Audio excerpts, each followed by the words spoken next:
Noel yang sedang Anda dengarkan ini merupakan tayangan perdana eksklusi hanya di Manoel, platform sastra Indonesia.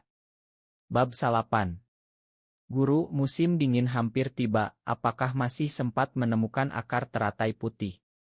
Aris, pemuda berusia hiji 7 tahun itu adalah murid berbakat yang memiliki kemampuan dalam mengendalikan mana. Jika akan berpergian jauh, maka Junaidi selalu mengajaknya. Semoga saja sebaiknya kita bergegas. Karena akar teratai putih hanya tumbuh setahun sekali, jelas Junaidi, tentu saja bukan hanya ahli mengendalikan mana. Aris juga pintar meracik obat, bakatnya itu sangat langka. Ketika meracik obat, Aris mampu membuat kualitas ramuan setingkat lebih baik dari ramuan biasanya. Saat ini Junaidi dan Aris menggunakan kuda untuk mempercepat perjalanan keduanya, sesekali mereka akan beristirahat di desa terdekat. Sudah ada opat hutan yang mereka kunjungi, kali ini mereka akan pergi ke hutan paling besar di Kabupaten Sangkala. Waktu yang ditempuh dari tempat mereka berada saat ini tidak terlalu lama, hanya memakan 1 hari perjalanan lagi. Hanya saja bukan hal mudah untuk menemukan bahan ramuan langka, selain itu mereka juga harus menjaga kualitas bahan sebelum meraciknya menjadi obat. Karena itu Junaidi sudah membawa beberapa alat, agar ia bisa langsung membuat obat. Guru, sementara waktu sebaiknya kita menginap di sini dan melanjutkan perjalanan besok pagi. Junaidi dan Aris memasuki pusat kota tidak jauh dari Kabupaten Sangkala, kota yang cukup besar, penuh dengan tempat hiburan dan perdagangan malam hari. Junaidi bukanlah orang yang menyukai keramaian, kalau tidak memikirkan kesehatannya, maka ia akan berangkat malam itu juga.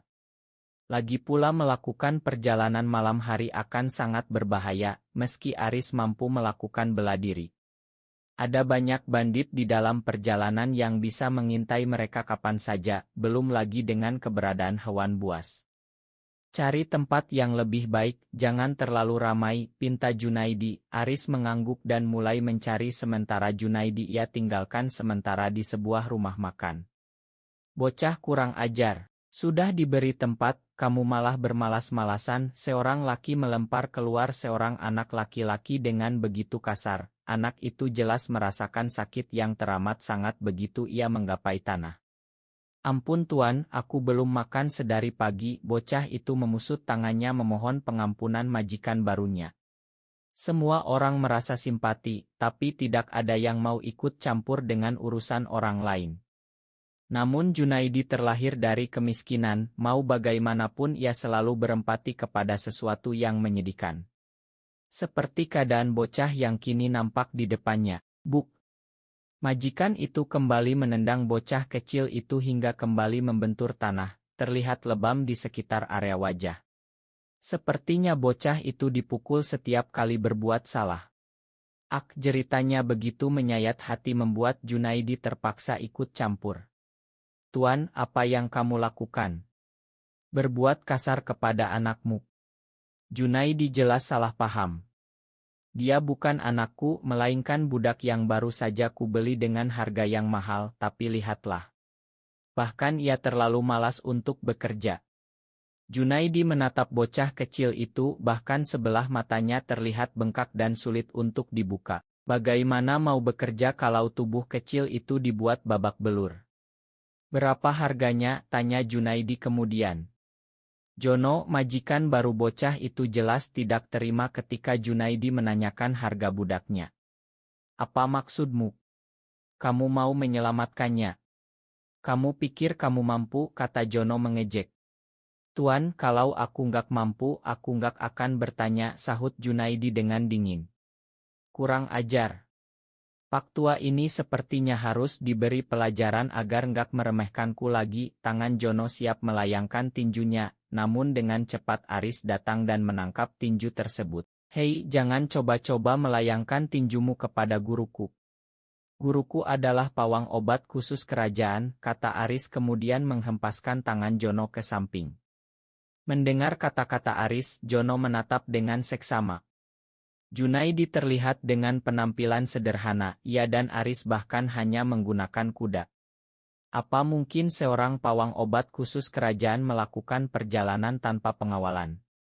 Jadi Jono kembali tersenyum meremehkan. Hahaha.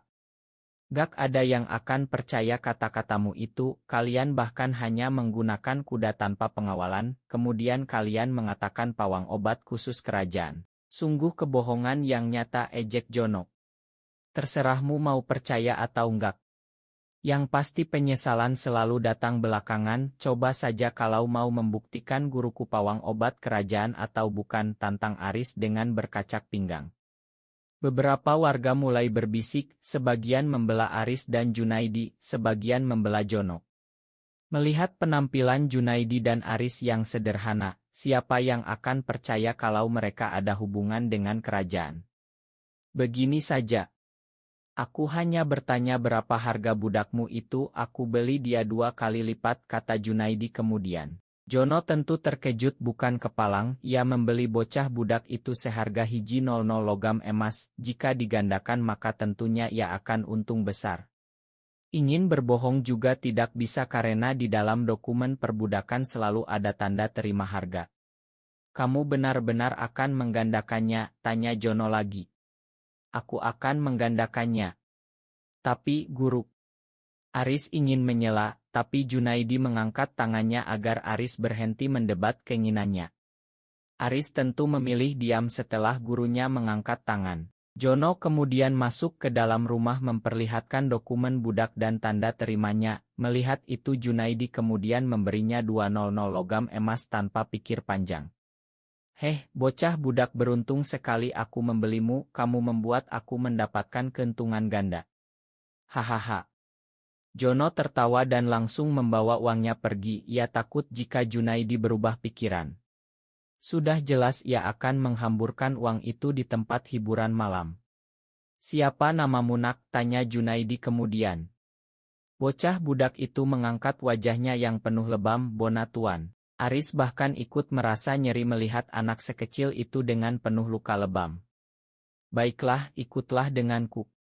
Sebelum itu, makanlah, kata Junaidi. Ia kemudian memesan semangkok sup ayam dan nasi putih. Bona melahap semuanya dalam sekejap.